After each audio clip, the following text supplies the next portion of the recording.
Buenas noches.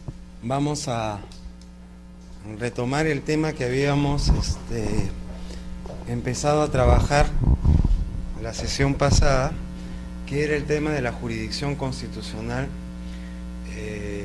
o justicia constitucional, ¿no? Habíamos dicho que el término jurisdicción constitucional planteaba dos acepciones, tanto el órgano u órganos públicos estaduales encargados de ejercer control de constitucionalidad de las leyes, o también la función misma de control de constitucionalidad. Esas son las dos acepciones que dimos sobre jurisdicción constitucional. Luego dijimos que el tema de la jurisdicción constitucional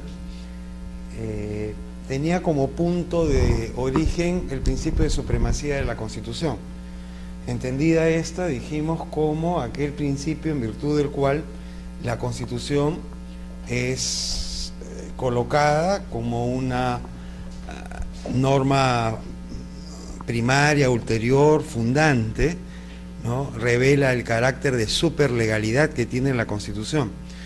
Como quiera que este principio plantea la ubicación de la Constitución en la cúspide de la pirámide normativa de un Estado, se requiere y se hace necesario para que este principio sea eficaz un mecanismos que justamente tutelen, controlen que las leyes infraconstitucionales, sus preceptos y contenidos no contravengan, no colisionen con los principios, valores y preceptos que establece la Constitución. Y es así como entonces surge, y es así como se justifica este fenómeno de la jurisdicción constitucional. Dijimos entonces que esa manera de garantizar la eficacia del principio de supremacía de la Constitución a través de la justicia constitucional es mediante mecanismos de control de constitucionalidad. Y dijimos que estos mecanismos o modelos no son uniformes, sino que más bien existen distintos modelos. Y planteamos esta clasificación que señalamos en la clase anterior. Hay modelos originarios y modelos derivados. Los modelos originarios, recordarán ustedes que dijimos que eran aquellos modelos que nacían de la inventiva de los sistemas jurídicos, que no tenían precedente, que no se apoyaban ni respaldaban en modelos preexistentes. Y los modelos derivados más bien eran aquellos modelos que tomaban como base, como fuente, modelos originarios. En los modelos originarios encontramos dos tipos, el control orgánico político y el control orgánico jurisdiccional. Y dentro de los derivados tenemos el orgánico mixto y el orgánico dual. Vayamos a los originarios. Como señalamos la clase pasada, los modelos originarios plantean dos mecanismos, el control orgánico político y el orgánico jurisdiccional. Este ya lo trabajamos. Dijimos que el orgánico político delegaba, encargaba la función de control de constitucionalidad a un órgano político, el Parlamento. Y ya señalamos las razones por las cuales se fundamenta este modelo orgánico político, que dicho sea de paso se mantiene en Francia y que estuvo bastante extendido cuando estuvieron vigentes las denominadas monocracias marxistas o estados marxistas. El otro modelo originario es el control orgánico jurisdiccional. Y acá dijimos que, como su propio nombre ya lo revela, el control orgánico jurisdiccional encarga la función de control de constitucionalidad de las leyes a un órgano jurisdiccional, es decir, un órgano encargado de administrar justicia. Vale decir, sustrae esta función de control de constitucionalidad de un órgano político y más bien lo traslada a un órgano jurisdiccional, un órgano encargado de administrar justicia. Ahora bien, hay dos modelos que operan dentro de este sistema de control orgánico jurisdiccional: el americano difuso y el europeo o concentrado. Este americano difuso, me parece que sí lo vimos, nace en Estados Unidos, por eso se denomina control americano, y concretamente en el caso Marbury versus Madison en 1803.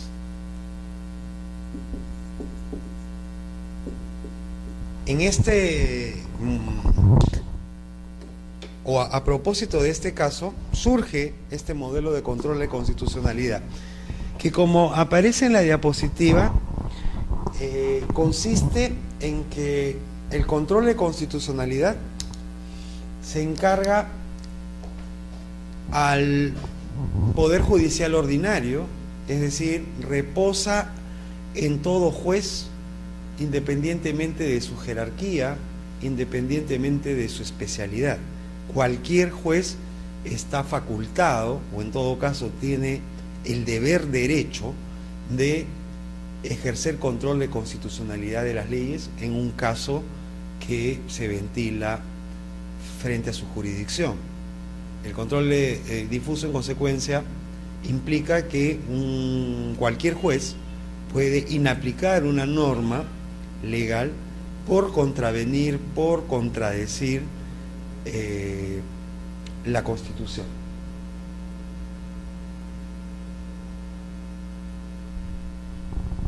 Veamos algunas de las características, entonces, a partir de esta definición, algunas de las características del control difuso. Una primera característica del control difuso, que lo extraemos de la definición que acabamos de dar, es que es un control extendido. ¿Y por qué es un control extendido? Porque esta función y esta atribución recae en cualquier juez. Cualquier juez con prescindencia de su jerarquía. Cualquier juez del Poder Judicial ordinario está facultado, está dotado de la atribución de poder hacer control de constitucionalidad extendido. Una segunda característica que encontramos es que es un control incidental. El control difuso americano, además de ser extendido, es un control incidental. ¿Y por qué incidental? Porque el control difuso implica la existencia de un caso previo, ¿no? Es decir, de una controversia jurídica ordinaria, rutinaria, que conoce un juez en el quehacer, en el ejercicio de su función jurisdiccional. Entonces, es un control incidental en la medida de que exige como condición previa la existencia de un proceso, de un caso, de una controversia jurídica rutinaria. Pero además de ser extendido e incidental, es un control con eficacia relativa.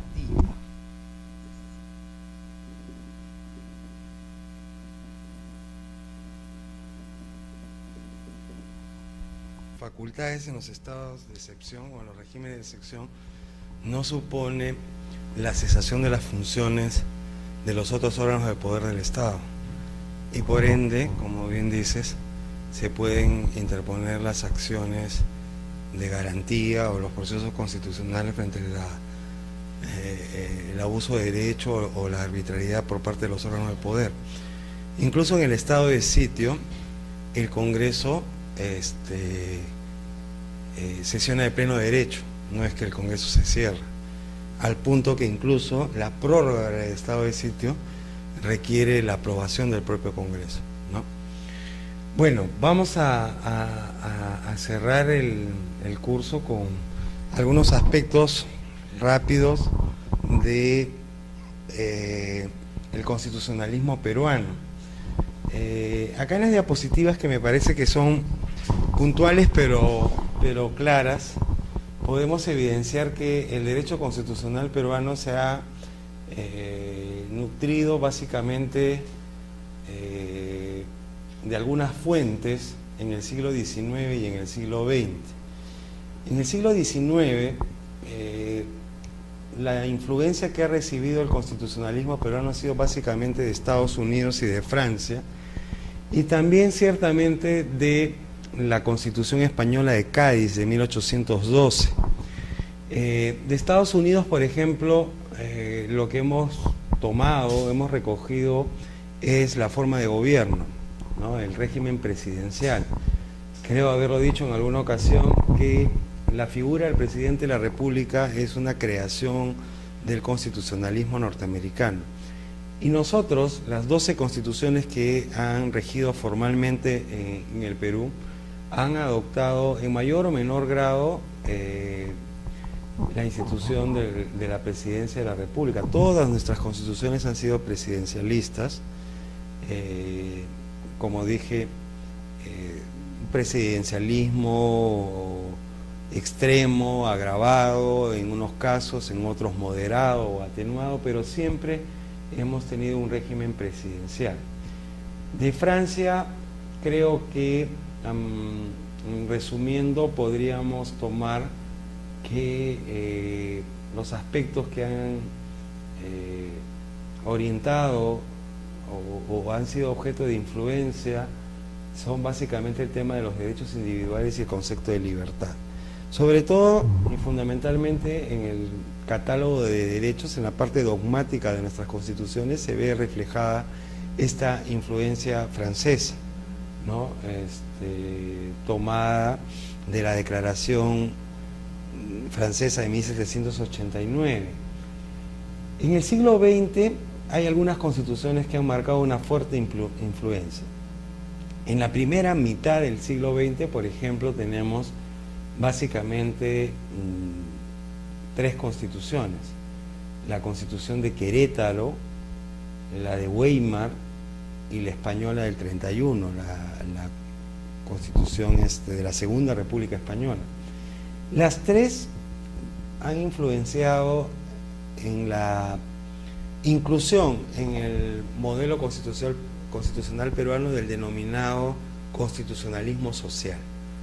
Ya hablamos, me parece, que los mexicanos con su constitución de 1917 inauguraron esta corriente del constitucionalismo social, que comportó la inclusión en los textos constitucionales de derechos económicos y sociales. Lo propio ocurrió con la Constitución de Weimar y la Constitución Española de 1931. En la segunda mitad del siglo XX vamos a tener la influencia importante de la denominada Ley Fundamental de Bonn, que no aparece en la diapositiva, pero sin duda una de las constituciones más importantes y más influyentes de la segunda mitad o de la época de posguerra es la Ley Fundamental de Bonn de 1949, que es la Constitución alemana de la República Federal Alemana. Luego de la Segunda Guerra Mundial, Alemania se parte en 2 y la Alemania de la órbita de la democracia liberal, que fue la República Federal Alemana, adoptó un texto constitucional que lo denominó Ley Fundamental de Bonn. Algunos aspectos, por ejemplo, que marcaron fuerte influencia fue la definición del Estado democrático y social de derecho. La Ley Fundamental de Bonn fue la primera constitución que declaró la existencia de un Estado democrático y social de derecho. Algunos aspectos en relación al Tribunal Constitucional también son recogidos de la Ley Fundamental de Bonn. Y otra constitución que también hemos nos hemos nutrido de ella es la Constitución española del 78, ¿no?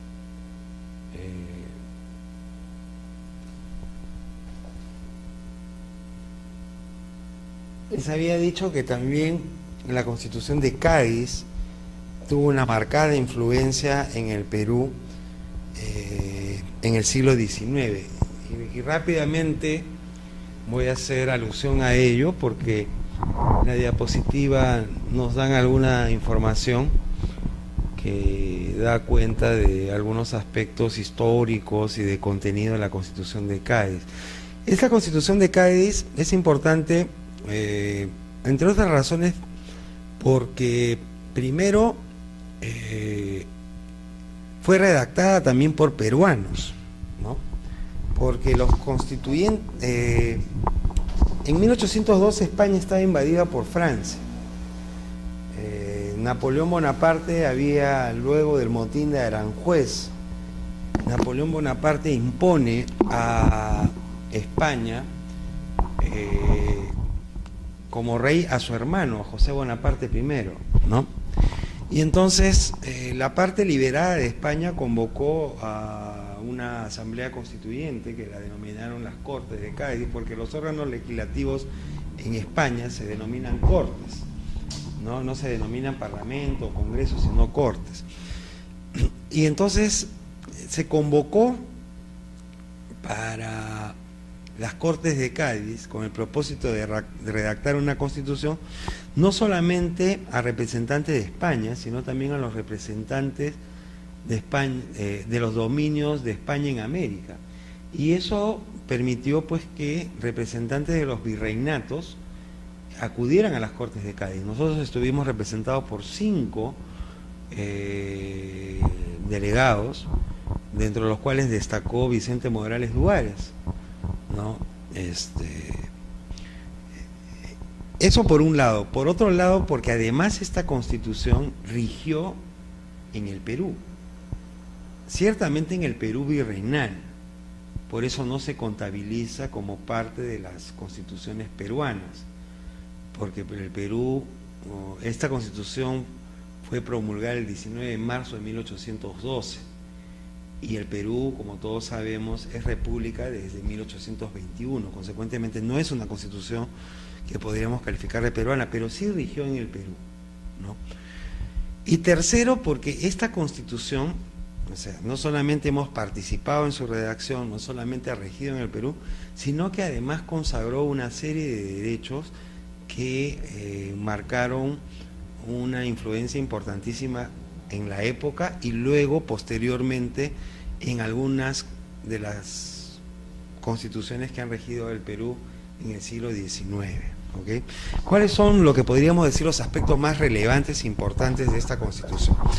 Uno de los aspectos que podríamos destacar es que los constituyentes de Cádiz abolieron el Tribunal de la Santa Inquisición, que era un órgano eclesiástico, sí, pero también un órgano político, porque era un órgano de represión, ¿no? Al punto de que en el Perú la noticia de la abolición del Tribunal de la Santa Inquisición se celebró incendiando la sede del Tribunal de la Santa Inquisición, ¿no? Otro aspecto importante es que la Constitución de Cádiz declaró la igualdad entre americanos y españoles, al establecer que la nación española estaba conformada tanto por los nacidos en la península, en España, como los nacidos en los dominios de España en América, con lo cual establecía una igualdad entre españoles y americanos, cosa que no ocurría. Recuerden ustedes que, por ejemplo, los criollos no ocuparon cargos públicos durante el virreinato. Los altos cargos públicos en los virreinatos solamente estaban otorgados a españoles, ¿no? Por eso los virreyes, ningún virrey fue criollo, todos eran españoles que venían a América, ¿no? Entonces ahí estableció una igualdad entre españoles y americanos. Otro aspecto relevante es que consagró la libertad de imprenta. ¿no? Y esto tuvo un efecto trascendental porque permitió la aparición de numerosos periódicos, panfletos, folletos, etcétera, y esos a su vez permitieron la difusión de ideas liberales, emancipadoras, ¿no? De manera masiva, una difusión más rápida, ¿no?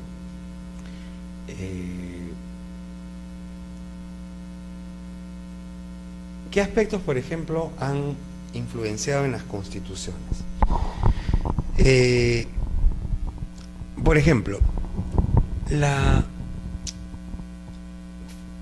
figura de la comisión permanente, que en nuestras constituciones aparece en la Constitución de 1860, esa figura de la comisión permanente es tomada de la Diputación Permanente que estaba recogida en la Constitución de Cádiz de 1812.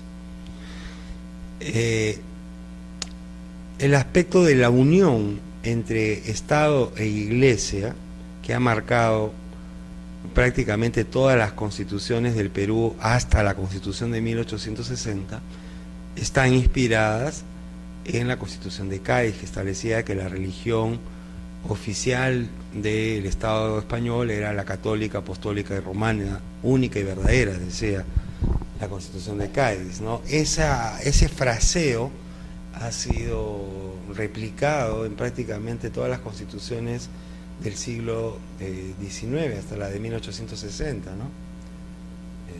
Incluso la de 1860, nuestra Constitución, estableció la prohibición de culto de religiones distintas a la católica, lo que permitió, por ejemplo, la tipificación del delito de culto de religiones contrarias a la católica, ¿no? Ha habido gente que ha ido a la cárcel por profesar religiones distintas a la católica, ¿no? Entre otros aspectos, ¿no? Acá hay una diapositivas: abolición del Tribunal de la Santa Inquisición como aportes importantes de la Constitución de Cádiz, igualdad política entre peninsulares americanos, libertad de imprenta, ¿no?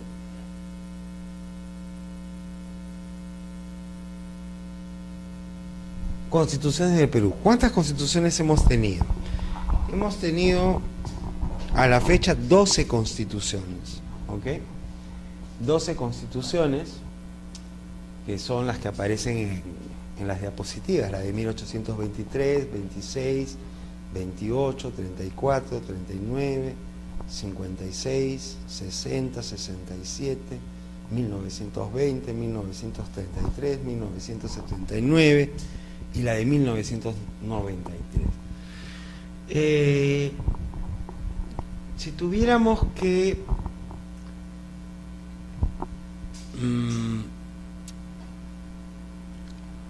señalar las constituciones más importantes que hemos tenido, yo podría decir, por ejemplo, que las más importantes han sido la de 1823, la de 1834, la de 1860, la del 79. Son las más importantes que hemos tenido. Y algunos comentarios por qué. Así vamos a hacer una mirada así fugaz, ¿no? La de 1823 porque ha sido la primera constitución que hemos tenido, ¿no? Ha sido una constitución que prácticamente no rigió, ¿no? Porque luego de su aprobación,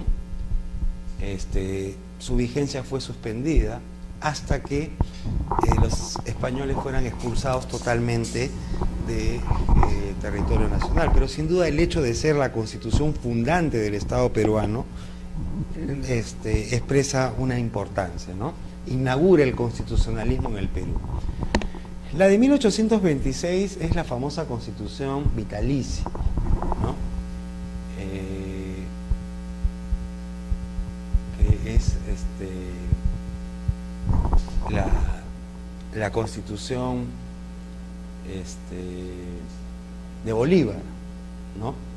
Yo había dicho la de 1834, me corrijo, 1828, ¿ya? 1828, 1860, 1970, 1979 y la de 1823 como las más importantes, ¿no?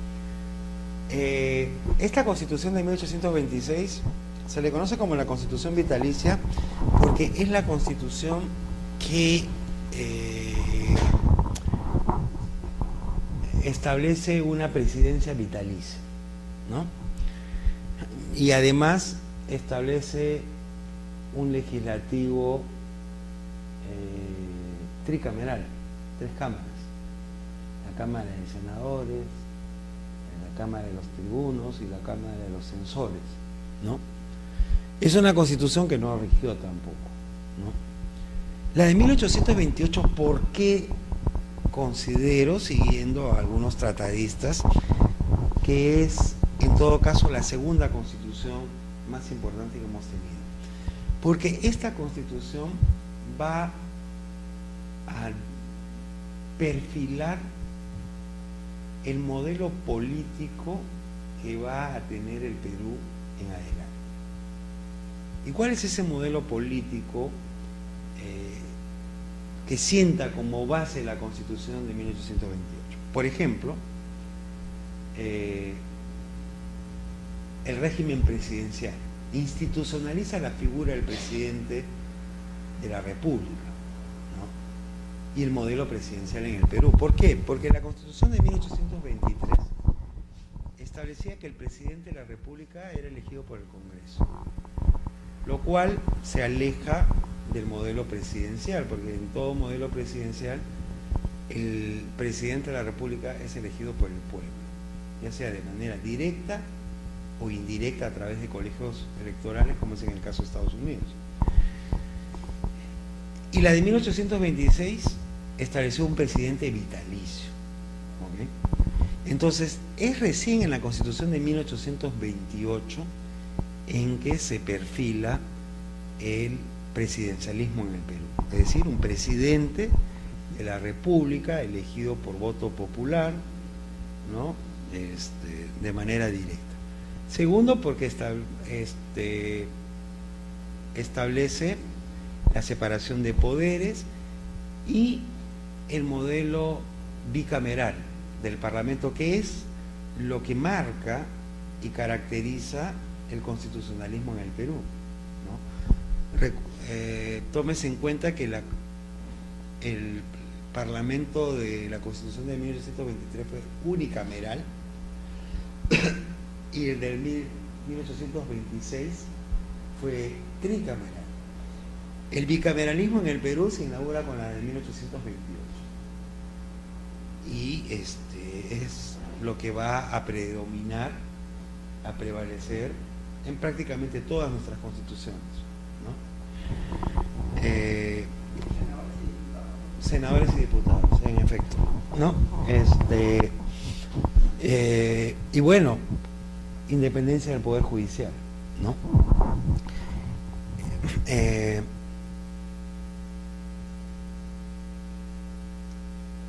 Luego tenemos la Constitución de 1834, la Constitución de 1839,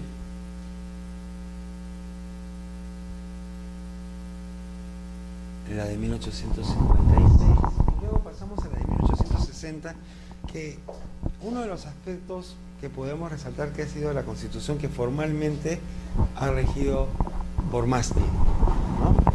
Porque ha regido desde 1860 hasta 1920, salvo el brevísimo periodo de la Constitución de 1867, que rigió 4 meses, ¿no? 4 o 5 meses.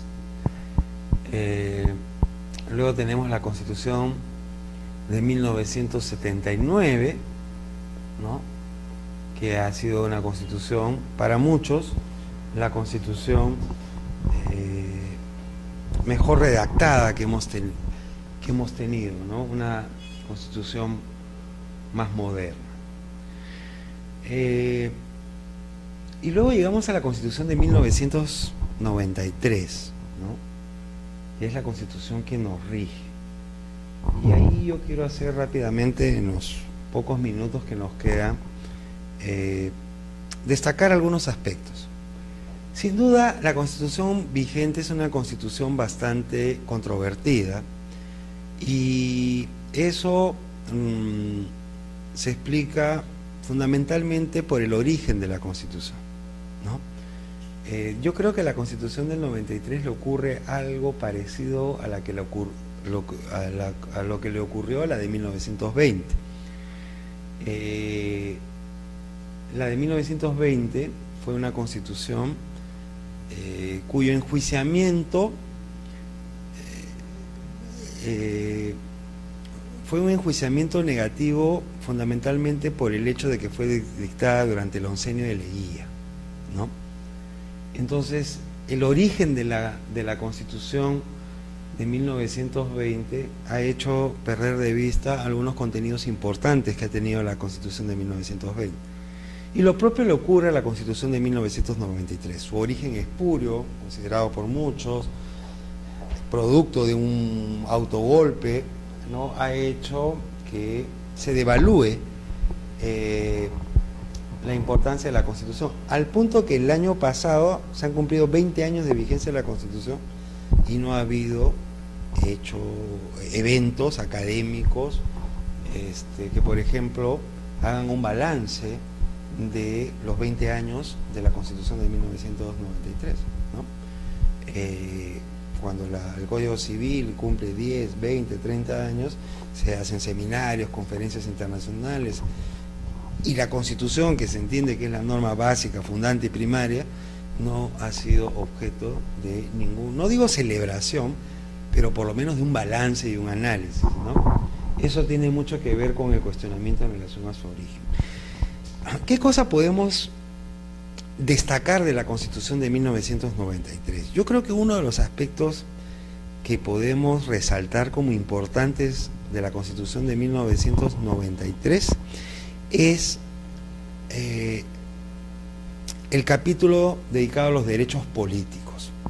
Sin duda, la Constitución de 1979 es una Constitución bastante más trabajada que la de 1993, pero sí, alguna crítica hay que hacer a la Constitución de 1979 es el hecho de que no incorporó mecanismos de democracia directa,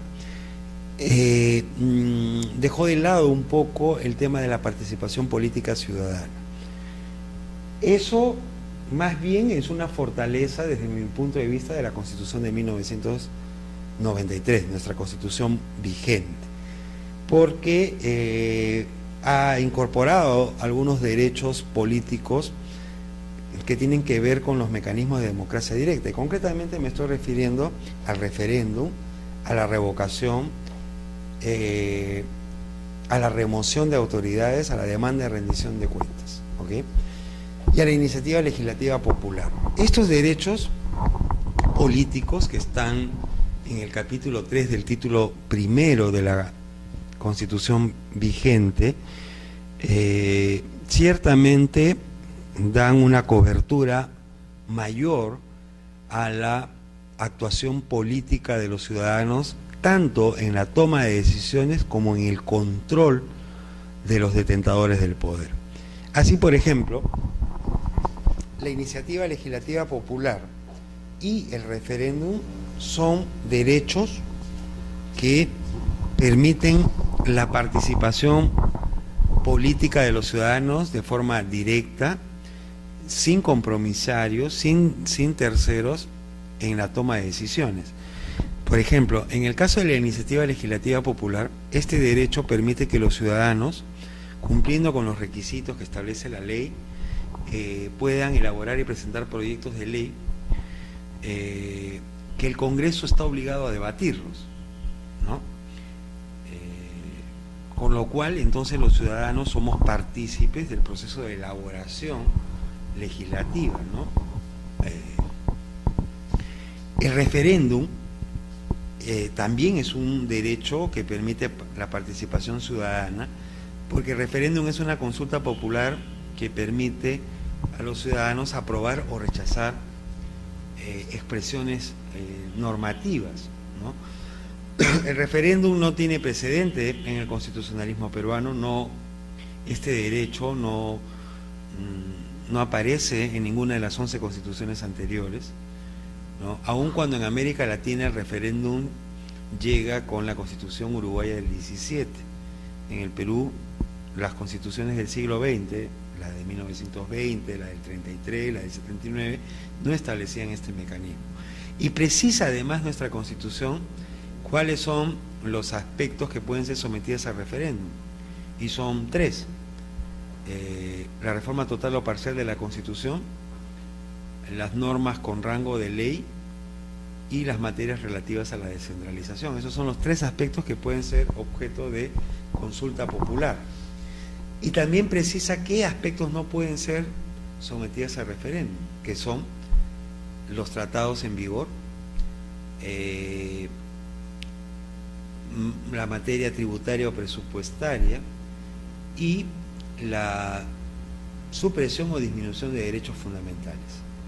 Esos aspectos no pueden ser sometidos a referéndum. Luego tenemos la revocación o revocatoria, que es una institución que nace en Estados Unidos con una institución que se llama el recall, ¿no?, que se traduce como volver a llamar o nuevo llamamiento. Este derecho político permite que los ciudadanos podamos destituir a nuestras autoridades antes que culminen el periodo para el cual fueron elegidas. Es sin duda un mecanismo de enjuiciamiento político de la conducta de nuestras autoridades electas. Es una institución,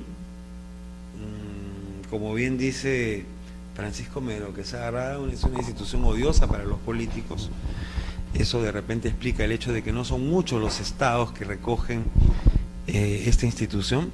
En América, por ejemplo, hay revocatoria en Estados Unidos para autoridades municipales y para autoridades federales, ¿no? Los gobernadores pueden ser, está el famoso caso de Arnold Schwarzenegger, ¿no?, el famoso Terminator, de Predator. Él fue gobernador de California, producto de una revocatoria, ¿no? Fue revocado el gobernador Davis, que sumió en una crisis económica muy fuerte a California, entonces lo revocaron y es por eso que entró Arnold Schwarzenegger, ¿no?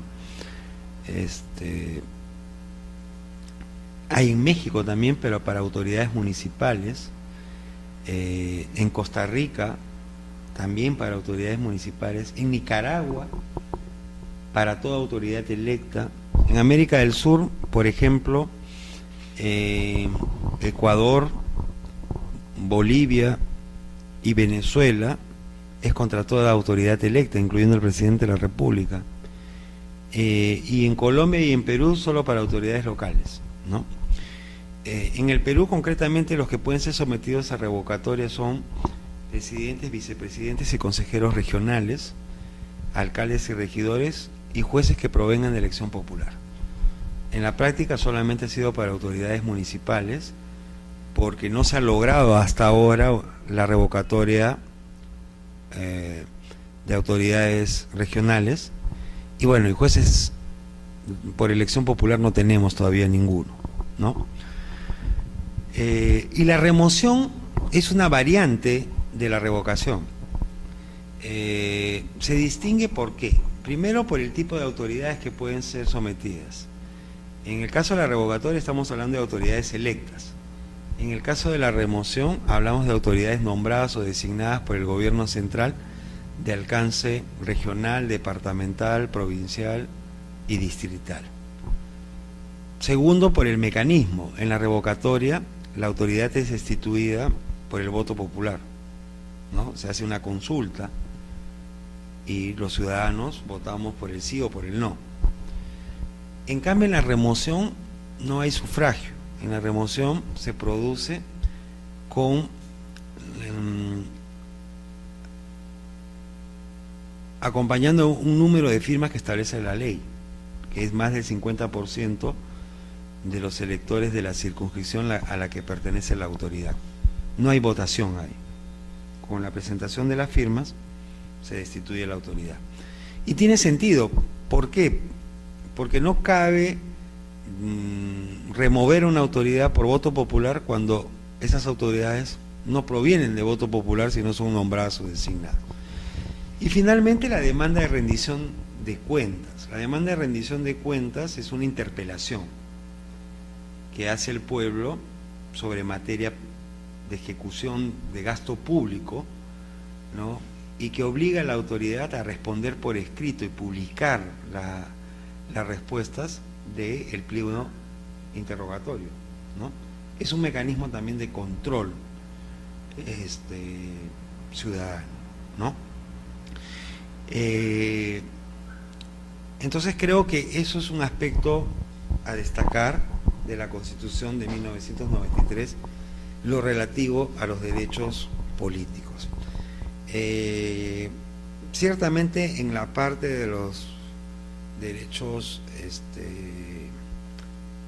laborales ha habido alguna disminución en relación con la Constitución de 1979.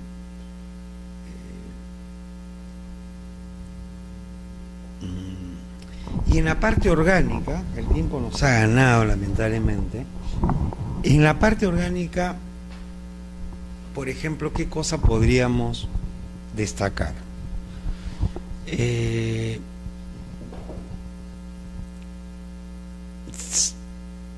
Se ha modificado lo relativo al sistema electoral, ¿no? En el sentido de que con la Constitución de 1979 el sistema electoral, o más que el sistema electoral, la administración electoral estaba concentrada en un solo órgano, el Jurado Nacional de Elecciones. La Constitución del 93 establece un modelo de administración electoral tricéfalo, 3 organismos: RENIEC, OMPE y Jurado Nacional de Elecciones.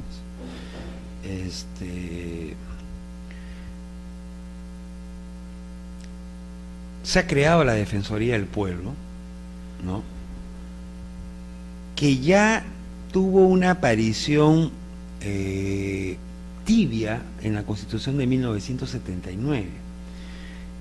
La Defensoría del Pueblo fue una propuesta del constituyente Javier Vallerriestra, pero valgan verdades, no se entendió mucho esta institución de la Defensoría del Pueblo en el debate constituyente del 78. Muchos constituyentes confundieron la función de Defensoría del Pueblo con la del Ministerio Público, y entonces creían de que se estaba duplicando funciones, y la salida, entre comillas, salomónica fue encargar la función de Defensoría del Pueblo al fiscal de la Nación en la Constitución del 79, ¿no? Fue la forma de salvar la propuesta de la Defensoría del Pueblo de Vallerriestra, no creando la institución, pero sí encargándole la función al fiscal de la Nación. Pero la Constitución de 1993 sí crea la Defensoría del Pueblo, que es otro aspecto que creo que es importante de resaltar de esta Constitución de 1993. Otra institución que ha sido mejorada con la Constitución de 1993 es el Consejo Nacional de la Magistratura, que ya aparece en la Constitución de 1979. Sin embargo, el Consejo Nacional de la Magistratura con la Constitución de 1993 tiene atribuciones más extendidas que en la de 1979. En la de 1979, el Consejo Nacional de la Magistratura no nombraba los magistrados, solamente proponía. Finalmente eran los órganos políticos los que terminaban nombrando a los jueces. Hoy en día, con la Constitución de 1993, el Consejo Nacional de la Magistratura tiene 4 funciones principales. nombrar jueces y fiscales en todos sus niveles, previo concurso de méritos, ratificar cada 7 años a los jueces y fiscales en todos sus niveles,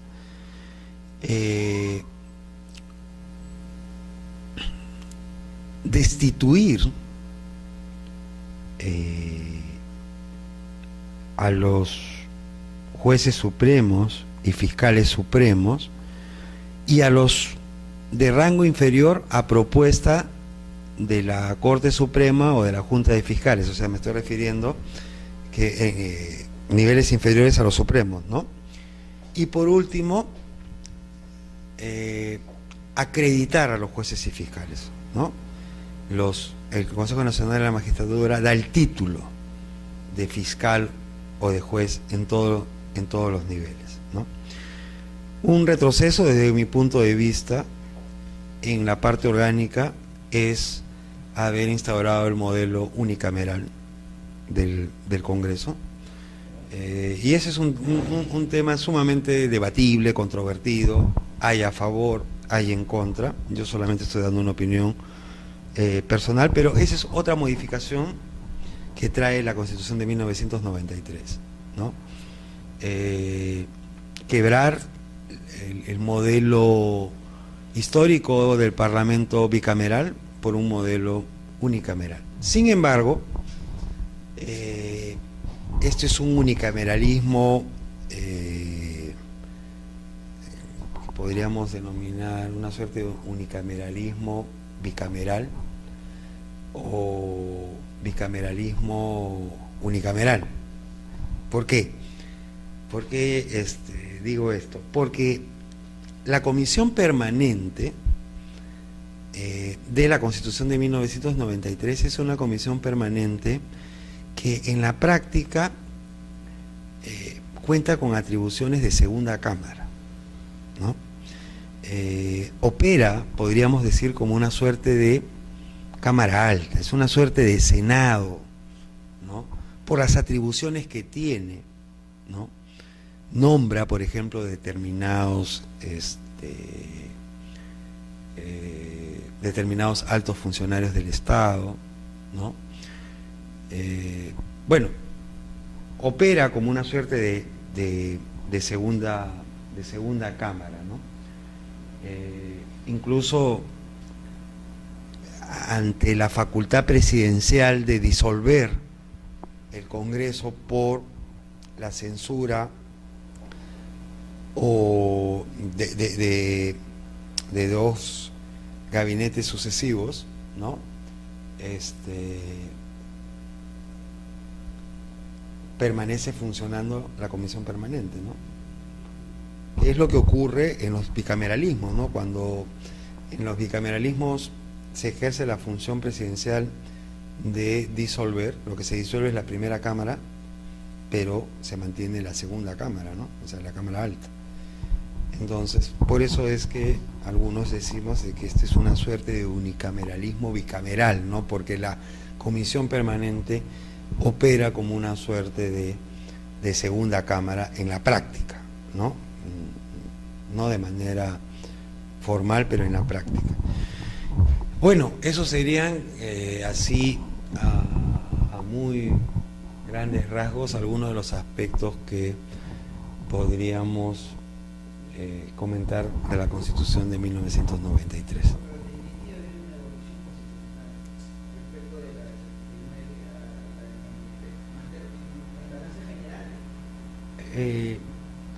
Yo creo que hay aspectos positivos y negativos de la Constitución de 1993, ¿no?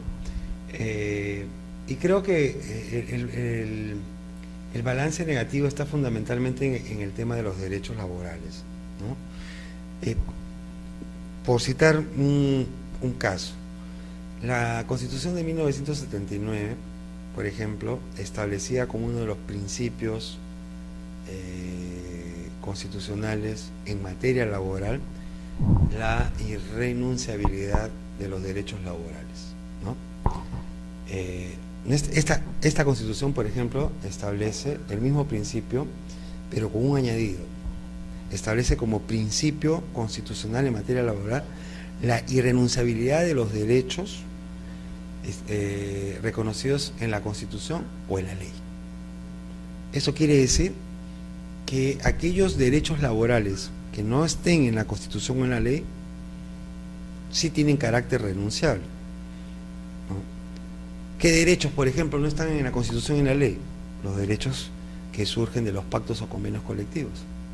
En cambio, la fórmula que establecía la Constitución del 79 no establecía ni distinguía derechos laborales en la Constitución y en la ley, simplemente hablaba de derechos laborales, ¿no? Por citar un caso. Pero esta Constitución se ha ido construyendo y se ha ido afinando fundamentalmente a través de las sentencias del Tribunal Constitucional. Yo creo que en este aspecto el Tribunal Constitucional ha jugado un rol importantísimo en afinar la Constitución cuando ha interpretado una serie de artículos que han permitido acercar más la Constitución, hacerla una Constitución mejorada, ¿no? Por ejemplo, ya que estaba hablando de los derechos laborales, ¿no? La Constitución establece tres principios, de los principios laborales, tres principios constitucionales laborales, que son la irrenunciabilidad, la no discriminación y el indubio pro operario, ¿no? La interpretación favorable al trabajador en caso de duda insalvable, ¿no? Sin embargo, el Tribunal Constitucional ha incorporado dos principios constitucionales adicionales a esos tres, porque si nosotros revisamos la Constitución del 93, solamente vamos a encontrar tres principios constitucionales laborales, que son los que he mencionado. Pero el Tribunal Constitucional, a través de su jurisprudencia, ha incorporado dos más. Uno es el principio de supremacía, de primacía de la realidad, y el principio de inmediatez, ¿no? Entonces, por citar un caso, ¿no? Por ejemplo, el derecho a la verdad es un derecho constitucional que el tribunal que el tribunal lo ha identificado, porque no es un derecho expreso, es un derecho implícito, ¿no? Que nace como consecuencia del caso Genaro Villegas Namuche, este joven piurano que en el año 90, 91 fue capturado, apresado por los militares y nunca más volvió a aparecer. Y entonces su hermana, algunos años después, interpone un habeas corpus, y este caso llega al Tribunal Constitucional, y en ese caso el Tribunal Constitucional determina el derecho a la verdad. Es un derecho que tiene una doble dimensión, tiene un carácter individual y tiene un carácter colectivo. El derecho a la verdad implica la facultad, el atributo que tiene las víctimas o los familiares de las víctimas de conocer qué cosa ocurrió con sus familiares en el proceso de violencia subversiva que vivió el Perú, ¿no? Y en el plano colectivo, el derecho que tenemos todos los peruanos de saber qué cosa ocurrió durante esos años de violencia, tanto de los excesos cometidos por los subversivos como de los excesos cometidos por el propio Estado, ¿no? Entonces creo que esta Constitución se ha ido mejorando, se ha ido puliendo en gran parte por el trabajo del Tribunal Constitucional, ¿no? Bueno, muchas gracias por su atención.